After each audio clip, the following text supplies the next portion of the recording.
Bonsoir, partout où vous nous suivez, c'est votre magazine Genre et Volontariat, c'est un nouveau numéro. Nous sommes ici au programme multisectoriel de lutte contre le VIH-Sida. Il a été constaté que le Fonds mondial pour la lutte contre le VIH-Sida contribue énormément pour la lutte contre le VIH-Sida.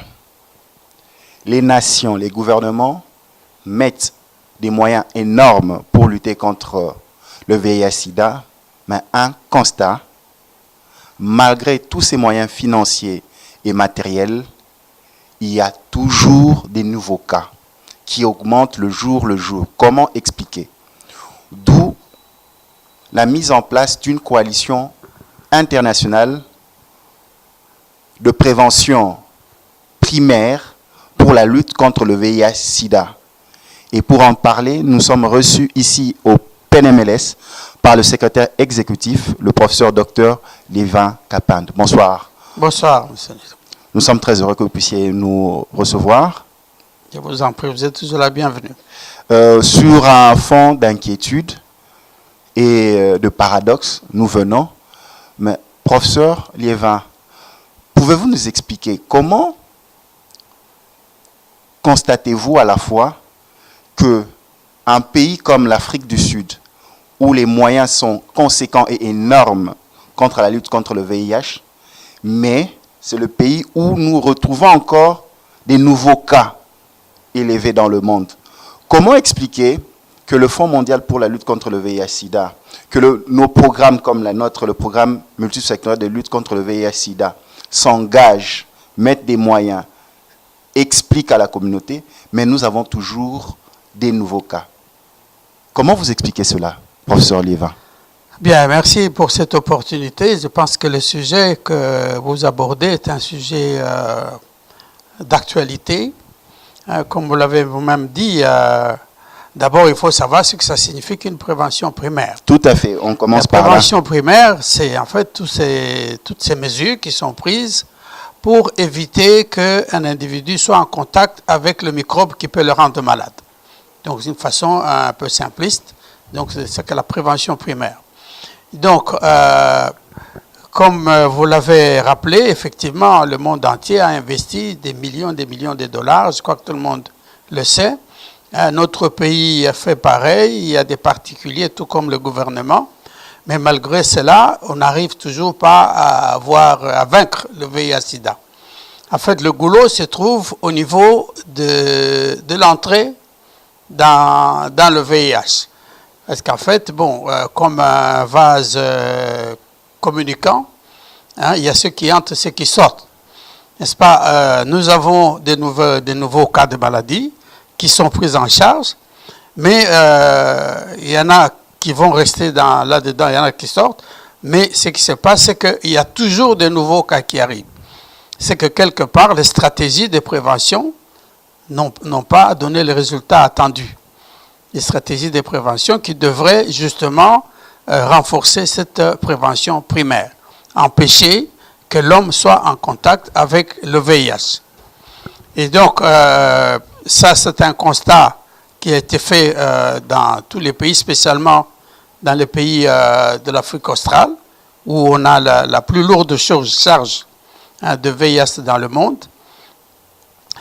On a constaté que malgré tous ces investissements, il y a beaucoup de nouveaux cas qui continuent à apparaître. Il y a donc quelque part à revoir les stratégies. Voilà pourquoi le monde entier a décidé de faire cette coalition internationale. Cette coalition voudrait plutôt chercher des stratégies plus appropriées pour accélérer l'accès universel et permettre à tout le monde d'éviter les nouvelles infections. Professeur Liévin Kapand, pour que nous puissions bien comprendre, prenons le cas de la République démocratique du Congo. Nous tirons la sonnette d'alarme. Okay. Malgré les moyens mis par la République, oui, malgré les partenaires, oui, donc par cette coalition, cela voudrait dire que malgré tout ce moyen, mais il y a toujours de nouveaux cas et ça empire encore. C'est ce que vous voulez dire, en des termes clairs et simples. Oui, ça veut dire quoi? La charge qui devait être consacrée aux malades déjà identifiés est chaque jour alourdie par des nouveaux cas. Hein, effectivement, dans le pays, comme vous le savez, le ministère de la Santé s'est vraiment investi avec les partenaires internationaux à mettre les malades sous traitement.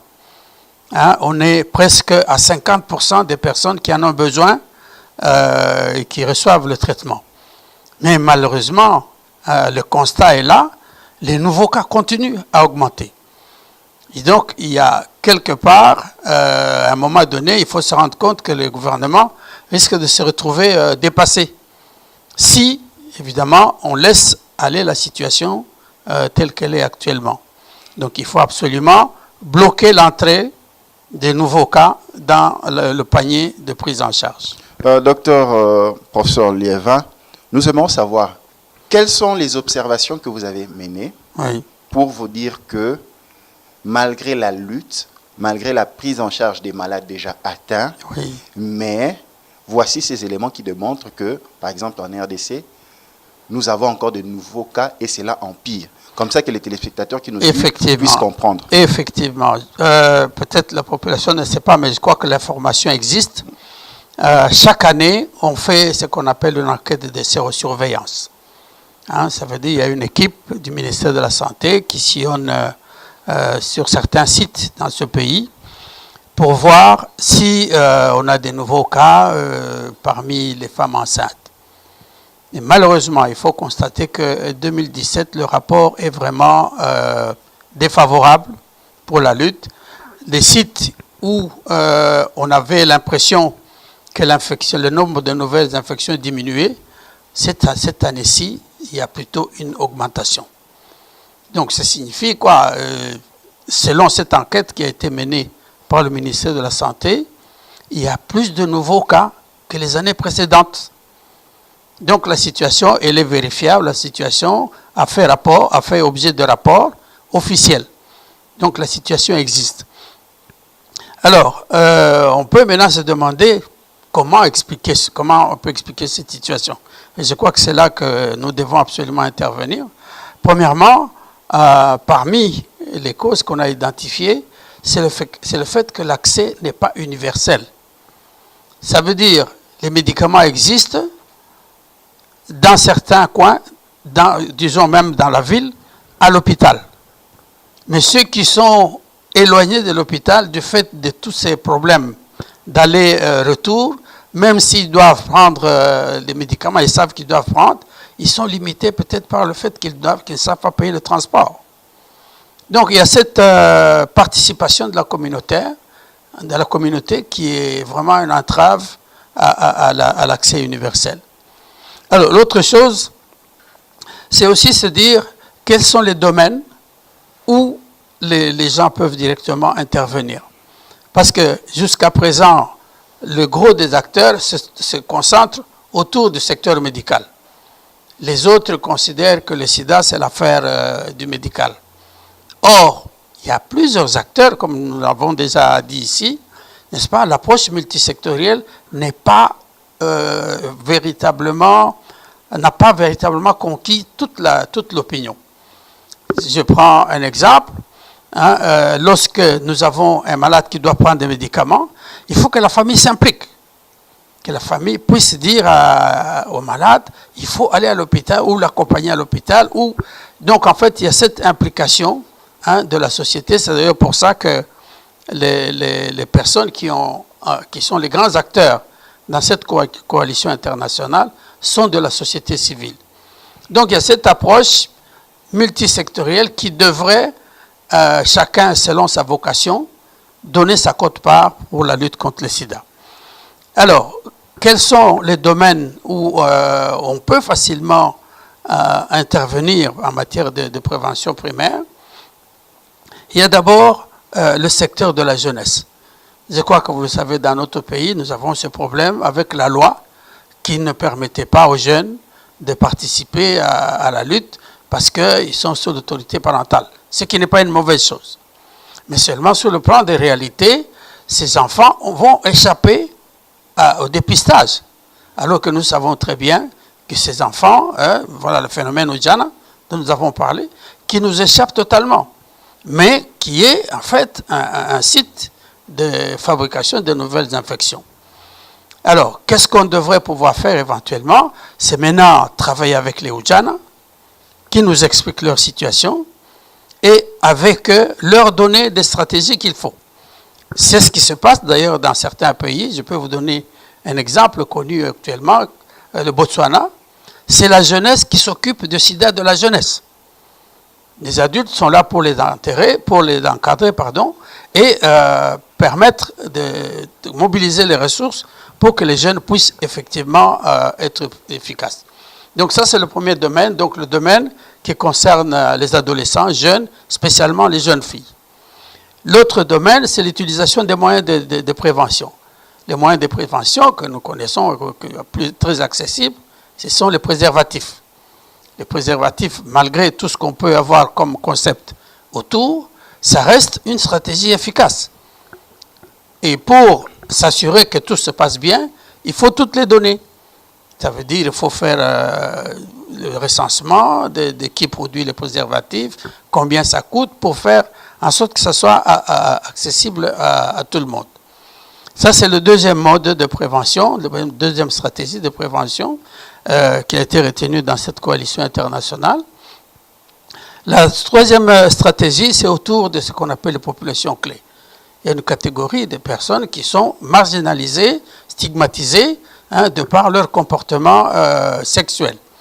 Et alors, ça constitue justement, comme nous l'avons déjà dit à plusieurs reprises, une réserve surtout que, bon, tout ce qui se passe dans ce milieu-là se place de façon clandestine. Et la conséquence, c'est que, bon, même les familles qui se disent préservées sont malgré tout frappées. Alors, l'autre stratégie qui est prônée dans cette coalition, c'est notamment la généralisation de la circoncision. La circoncision, effectivement, a été prouvée être efficace en matière de prévention primaire. Et donc, à ce titre-là, évidemment, ça s'applique de façon officielle maintenant avec le concours de l'État dans certains pays. Mais je crois qu'en ce qui concerne la RDC, nous savons que généralement, la circoncision fait partie des actes de routine. Lorsque les enfants arrivent, avant d'aller à l'école primaire, ils sont déjà circoncis. Et en dernier lieu, c'est la disponibilité des médicaments pour des personnes, pour une raison ou une autre, ne savent pas s'empêcher d'avoir des relations sexuelles sans les moyens de protection. Et donc, on appelle ça la prophylaxie, soit pré-exposition, soit post-exposition. Et donc, là, on sait très bien que lorsqu'on utilise ces médicaments, en pré ou post, au moment le plus rapproché du risque, on n'a presque pas on n'a presque pas d'infection qui ferait suite. Donc voilà les 5 piliers sous lesquels, mais encore une fois, ces 5 piliers doivent avoir comme acteurs les bénéficiaires. Donc il ne faut pas, quand on impose les données aux enfants, je crois que vous le savez très bien, n'est-ce pas, même en famille, à un enfant, il n'y a que ce qui lui va, que vous verrez l'exécuter avec plaisir. Je crois que c'est ça, une des stratégies qu'il faut adopter. Docteur, nous avons suivi avec attention. C'est vrai. La lutte contre le VIH-Sida en RDC implique plusieurs acteurs. Beaucoup pensent que seul l'acteur santé est le plus privilégié dans cette lutte.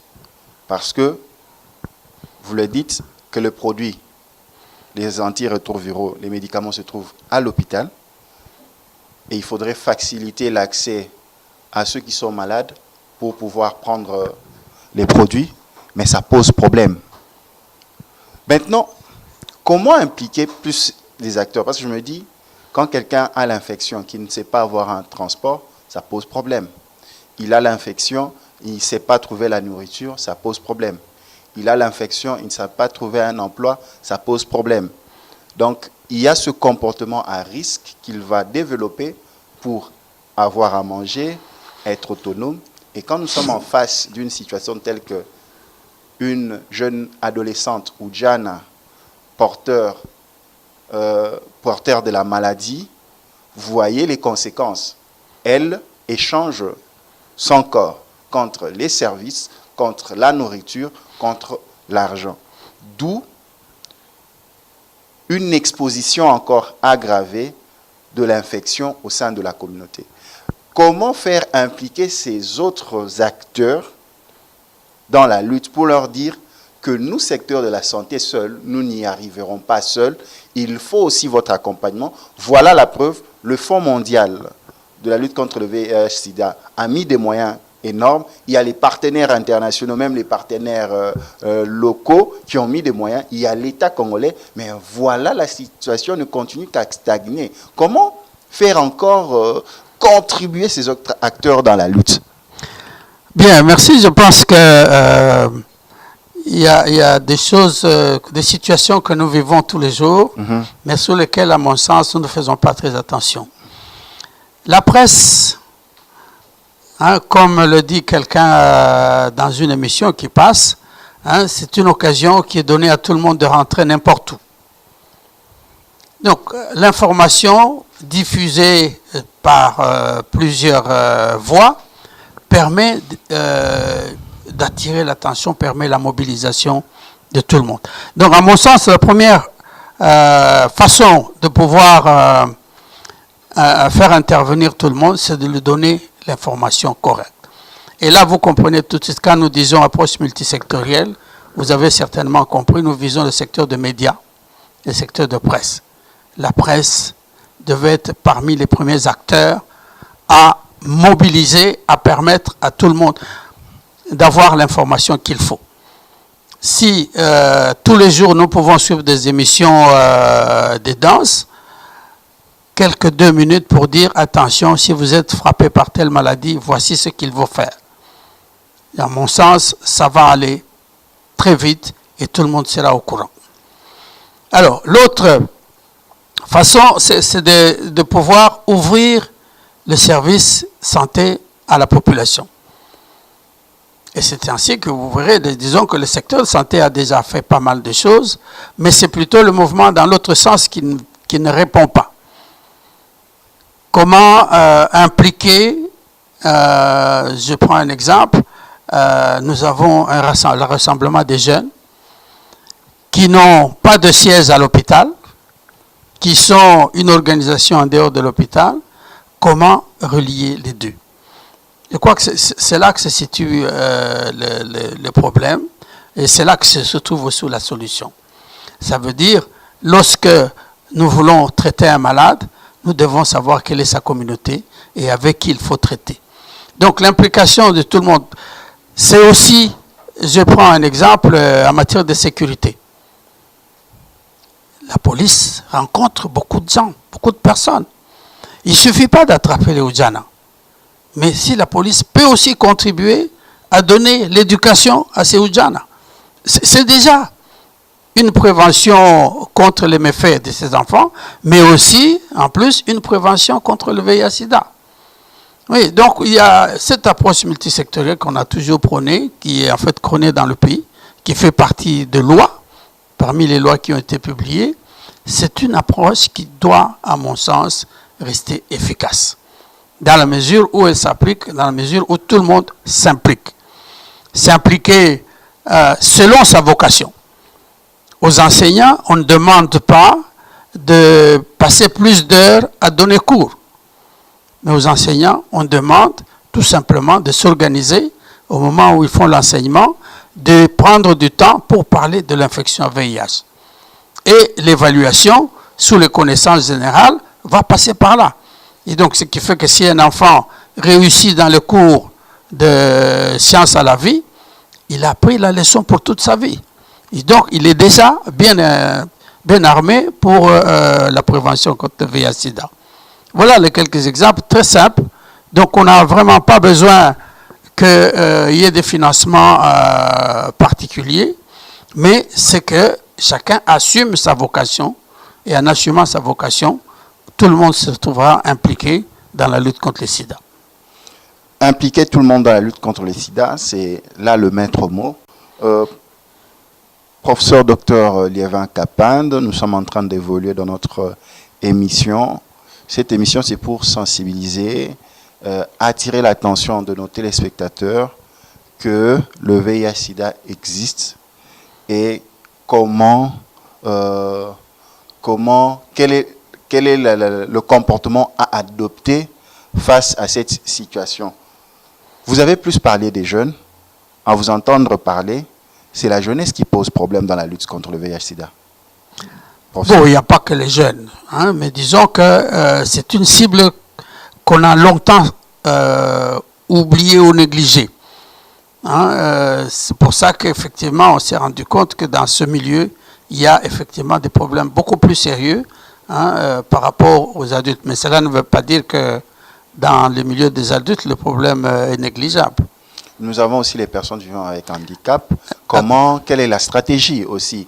Nous avons les sourds-muets, nous avons les personnes atteintes d'handicap physique, handicap mental. Tout ça aussi, toutes ces personnes doivent aussi être approchées. C'est ça. En pratique, toutes ces personnes ne sont pas laissées pour compte.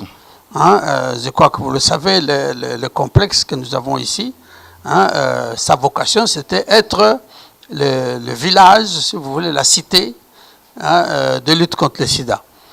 C'est ainsi que toutes ces personnes sont représentées à nos rencontres. Il y en a même qui sont représentées avec siège physique au niveau de notre complexe, mais aussi dans l'ensemble des réunions que nous avons avec, disons, pour l'approche multisectorielle.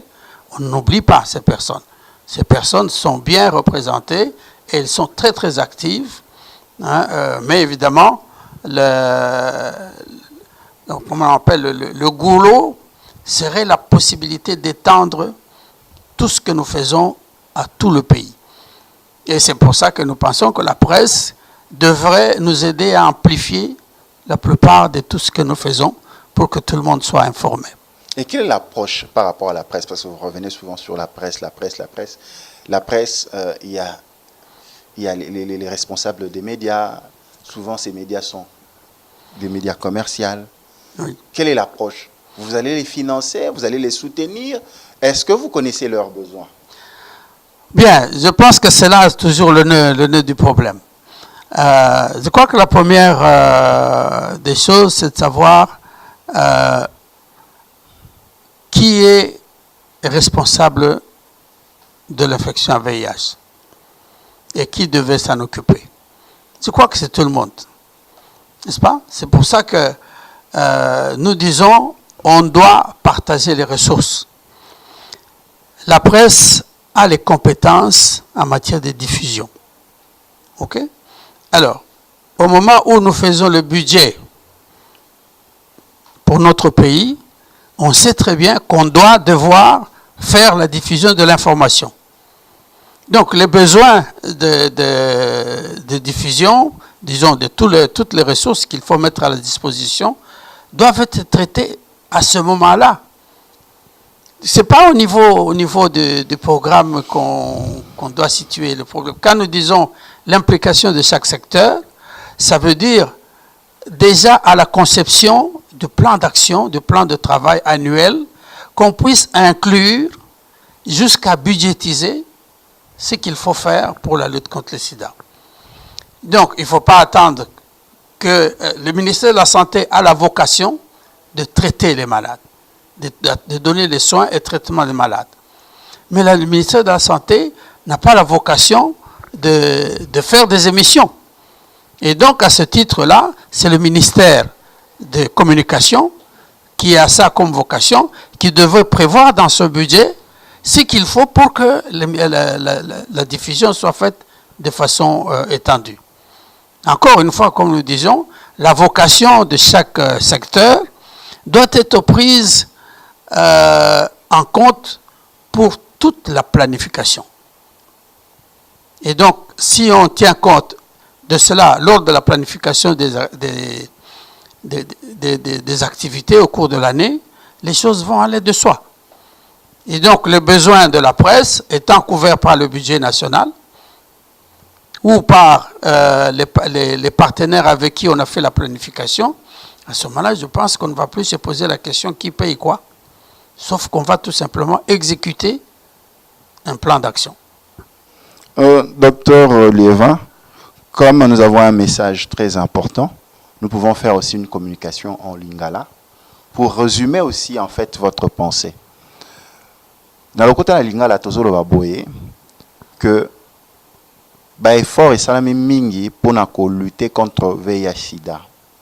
Ba organisation ya minene ya mokili mobimba o etali lutte contre VIH/SIDA bache bambongo ebele. Ba partenaires nationaux na internationaux bache bambongo l'état chembongo mais ba constater nini que malgré mbongo na ba moyen bazocha ba tukara bazobela lisusu sida lisusu ils on dirait ba ça est l'autre côté ils on dirait ndekazo zwa biloko akolia azocha na place où etoboka lelo mokili mobimba basangani po basa la coalition internationale pour la prévention primaire contre le VIH/SIDA pona makambo ba moni babitete toko kendeka boete moto na sete totelema na totala bipai ni tozo kende yangwana balandi biso toza ana PLMLS programme multisectoriel de lutte contre le VIH/SIDA nandeko docteur Liévin Kapend oyo azali mokambi ya PLMLS awa na République démocratique du Congo. Yangwana te kokutana naye a expliquer biso boni situation ana malgré que bazo tchaba moyen misolo mais malade zo matakaka a yanula biso a expliquer biso lelo na magazine Genre et Volontariat. Docteur Liévin. Merci à Nakanis Makabwana Tosio Solole Angon déjà mbala na mbala. Il faut mutenyo sakanisa ke malade wana eza ya batu mususu te. C'est une affaire de tout le monde. Ya liboso atabatie mbongo. Soki yo moko na makanisi ozondi maté.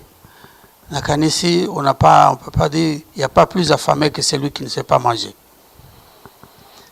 Donc, tout ça n'a pas de problème, il y a accès universel. Ce qui, le ministère de la Santé a tiré un service, il faut battre bayaka pour accéder à un service. Battu un malade, il n'a pas de information. Ou d'une autre façon, tous ont information, tout y a une communauté, pour communauté, ayeba nini ya koko sala pour nama nani ba nouvelle infection ezalate nakanisi batu nyonso bayebi toyebi mode de contamination ya sida boyebi bien que wana lero wana mutu moko azalaka te la plupart du temps témoin azalaka te donc il faut mutu na mutu esika azali azwa information ekoki mpona ko prévenir ye moko yango wana tosengaka presse asalisa biso topesa information na mutu nyonso ya mibale soki ozwi information okoki koutilize yango mpona prévention ya yo moko oyebisa mwana attention awa basalaka boye par exemple awa tozalaka na bapréservatif il faut koyeba préservatif eza nini bazwaka yango lere nini et comment faire pour ozwa maladi te moto soki azobela comment dirais-je kotia ye na bastigmatisation te il faut koapprocher ye bamoyen ya contamination te yebi yango mais le fait que tobimisi ye na clandestinité bakopesa ye kisi wana biso nyonso toza na prévention.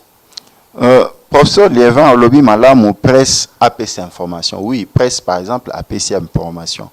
Mais mutu aza na transporte kolongwa bisika azali ndeko na biso azobela sida aza na transporte ke nozwa kisi na hôpital.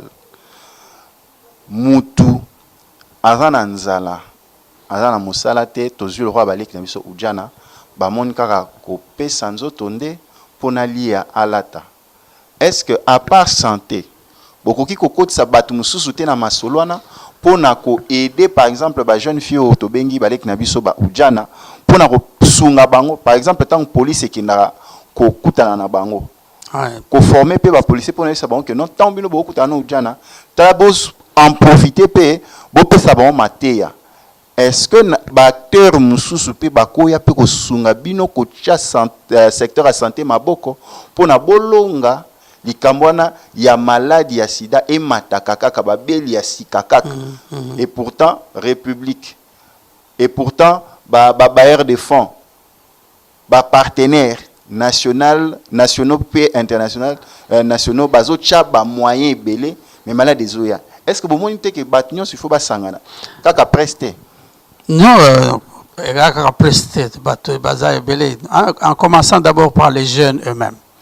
Ça veut dire stratégie et dit suit ba preuve na mboka mususu tozana ba jeune moto bazo sunga bazo pesa information na ba jeune pour vous donner un exemple na Botswana yebaki oyo basala ka lutte contre le sida eza neti groupe tozana ngwawa tobenga rakoj rassemblement des jeunes congolais dans la lutte contre le sida. Bangonde bakoma ba acteur ya liboso pour lokola baza âge moko bako sola bako yokana facilement.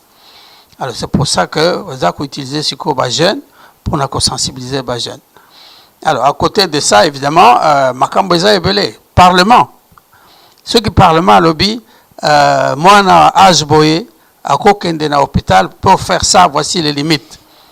Na leur wana moi lokola zana motosi zana botosi aokende kunate mais le drame c'est que en dehors de ça la camarade monsusu oyo kokotia na maladie ya sida.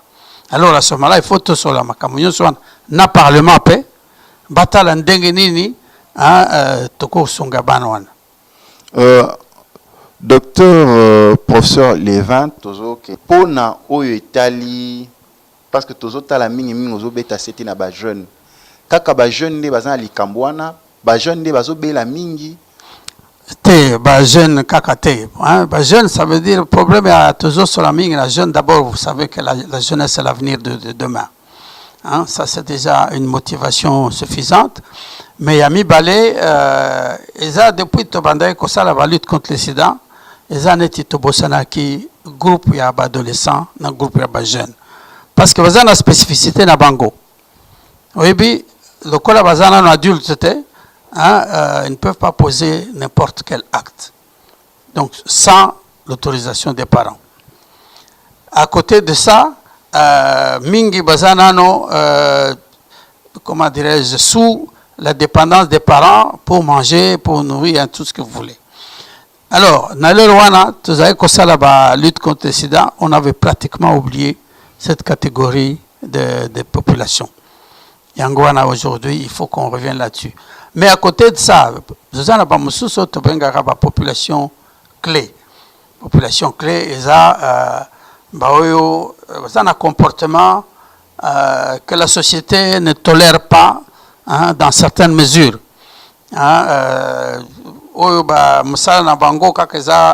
Sexe, par exemple. Alors, personne, la plupart du temps, est stigmatisé. Bafanda mingi na communauté te baza fanda pango pembeni mais biso auto ça bango la stigmatisation nous avons l'habitude d'aller là-bas aussi donc toyak tokenda kozwa et puis tozongi yango na communauté donc ce qui fait que les Rwanda makambo tozo ça est hypocrisie il faut tout cela batouana clairement bayeba comment où se trouve le risque pour Bissognon s'auto-partager les responsabilités. Docteur, c'était un bel exercice de parler à la communauté en lingala. Professeur Liévin Kapand, vous êtes le secrétaire exécutif du programme multisectoriel de lutte contre le VIH-Sida. Ce soir, nous avons tiré la sonnette d'alarme à la communauté pour faire comprendre cette coalition de par le monde pour plus d'implication dans la lutte contre le VIH-Sida. Ils ont constaté que malgré les efforts, les moyens, mais il y avait toujours des nouveaux cas. Qu'est-ce qu'il fallait faire? Docteur Lévin, pour tous ceux qui vous ont suivi ce soir, qu'est-ce qu'ils doivent retenir de cette coalition? Et quel est le comportement positif à adopter dans la lutte? Oui, je pense que pour tous ceux qui nous ont suivis ce soir, d'abord, je voudrais mettre en exergue le rôle de la société civile. Hein, comme on l'avait dit tout à l'heure, beaucoup a été investi dans le secteur médical, mais dans la société civile, on ne retrouve pas son implication. Il est important que la société civile, parce qu'en fait c'est la société civile qui est le plus grand bénéficiaire des actions. Donc la société civile devait être acteur. Elle ne devrait pas être observateur en matière de lutte contre le sida. Donc il faut absolument cela pour qu'on puisse obtenir le meilleur résultat, notamment pour la réduction du nombre de nouvelles infections. Alors, en corollaire à cela, c'est que la société civile doit être acteur. Ça veut dire que c'est la société civile qui doit planifier ce qu'il faut faire avec le concours évidemment de tout le monde. La prise en main de sa situation va certainement améliorer la lutte contre le sida et spécialement la réduction des nouvelles infections. Les moyens, le peu de moyens qui existent, je crois que les autorités ne vont pas nous laisser tomber, mais c'est qu'il faut savoir que les stratégies que peut appliquer la société civile sont les stratégies les moins chères, les moins coûteuses. Parce que c'est quoi? C'est le parent qui dit à son enfant, attention, il y a le sida. Je pense que ça, vous comprenez tout de suite que ça ne coûte pas cher. Pas autant que le parent qui doit sortir de l'argent pour amener l'enfant se faire soigner à l'hôpital. Alors, par rapport aux adultes, c'est de comprendre la situation que nous vivons. Nous vivons une situation tout à fait particulière dans la mesure où les moyens de communication ont évolué pour certaines idées, mais pas pour d'autres. Beaucoup plus des idées où on imite n'importe quoi, alors qu'en matière de protection, nous n'avons pas fait grand-chose.